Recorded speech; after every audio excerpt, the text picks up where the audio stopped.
Hey folks, this is Clay with the Clay Way here in Grand Rapids, Michigan. And today, right behind me, we're gonna do some lock work on my toolbox. I lost the keys to the bottom of the toolbox. I bought the top and the bottom separately. So luckily my top came with the second set of keys. These keys can be picked. It's difficult because there's 8 barrels inside there. Now you may not know what I'm talking about, but I'm gonna show you. And remember, if anyone else can do it, you can do it too. Most of us that own a box like this, we're fairly professional. So this should make sense when I'm all done. I am not a locksmith. So what I've got is a 6S Matco toolbox. Now, first thing I'm gonna say is make sure you empty out your drawers. This frickin' drawer was heavy and I just about killed myself taking this thing off. Open up the drawer below it so you can get this out. I'm also gonna put down in the description a way to actually pick these locks. I seen a great video today. Guy described how the lock comes apart and how to pick it in the whole 9 yards. So getting it open isn't an issue. We're also gonna talk about what you can do if you can't replace that particular key. Maybe you owe your Matco guy a couple bucks. You don't wanna give him a call. But I think in this situation, I want my top keyed to my bottom, and luckily I have keys for that, so I should be able to transfer the tumblers and make them work with my other key that goes to the top. Hopefully the video turns out that way. Okay, for drawer removal, in case you guys don't know, you're gonna go ahead and pull the drawer all the way out, and when you have it pulled all the way out, at the end of here are these little tabs right here. Now you push the tab down in this situation, sometimes they go up, and then we can slide the slide back off of the drawer itself. Then we can remove the drawers. Now I highly recommend you take a picture of your latch mechanism right here, me and my mush mouth. And we're gonna undo the bolt that's right here closest to the latch. So we're gonna take that bolt out so we can take the linkage off of here. The linkage retaining nut is a 7/16.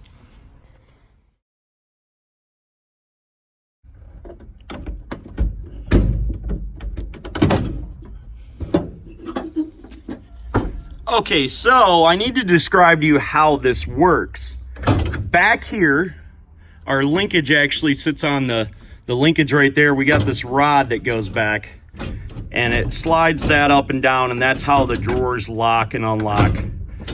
So we need to make sure that when we set it back up in there, it is clocked the same way as it was. Now, in order to get this thing to come off, we had to push that way, and then we were able to release it from the lock mechanism right here. Now we can take the securing nut off and remove that.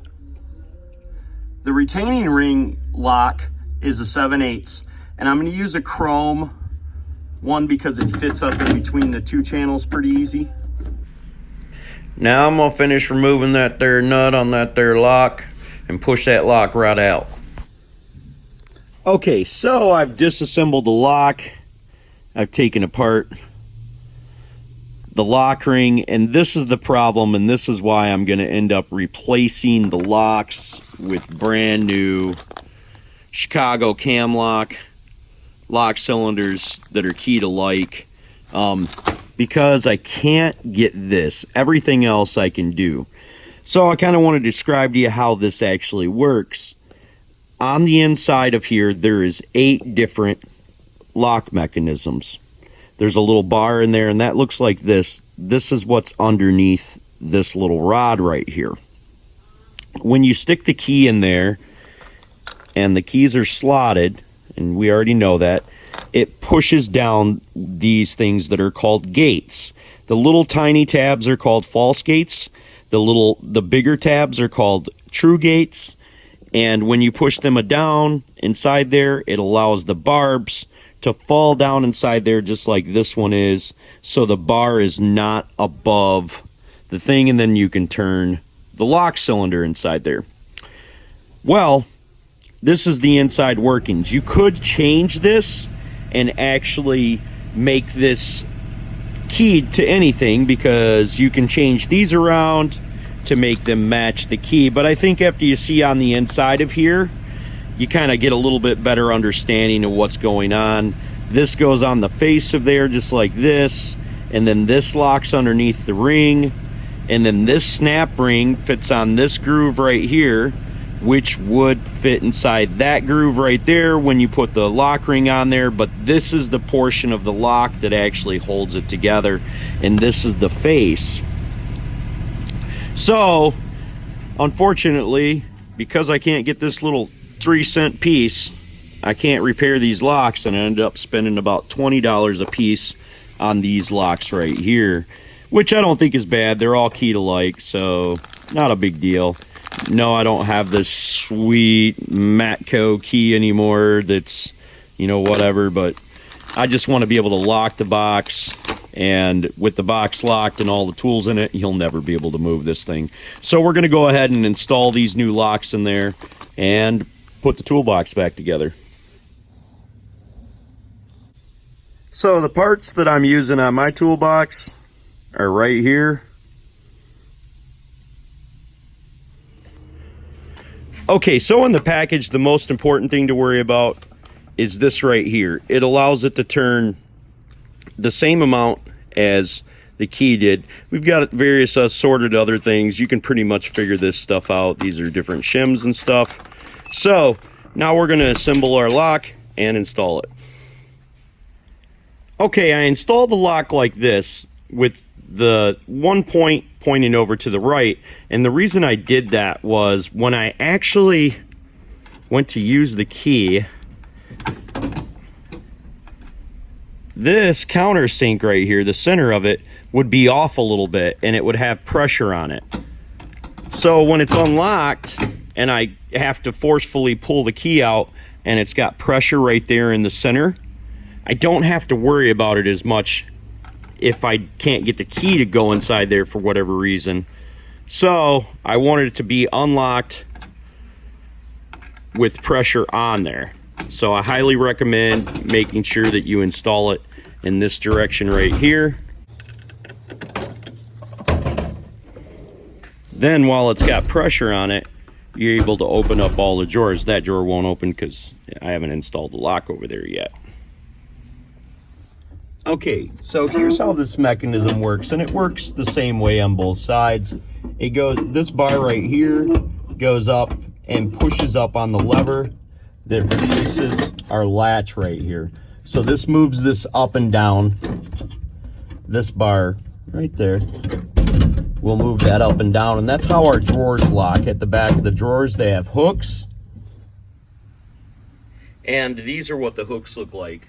On these drawers, they generally have 2,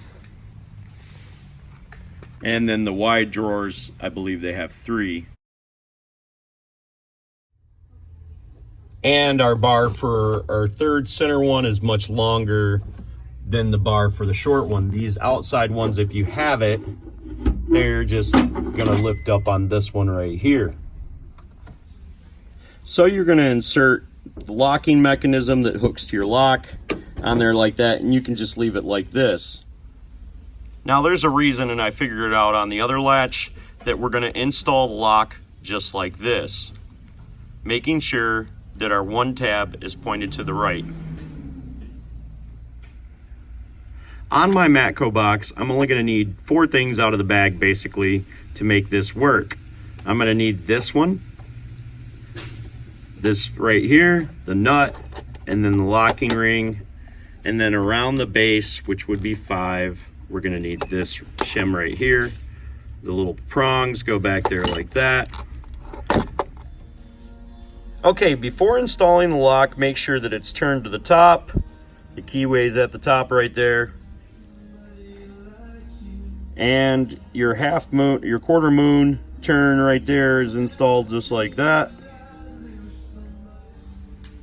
Then we want to make sure that our beauty ring is on there. It helps keep the latch locked into place. Then when we insert it like that.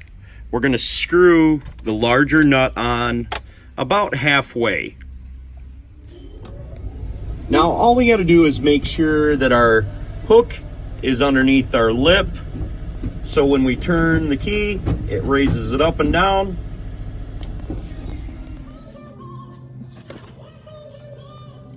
Now we're going to put our locking washer on and our nut on the back of there, right here on our swing arm.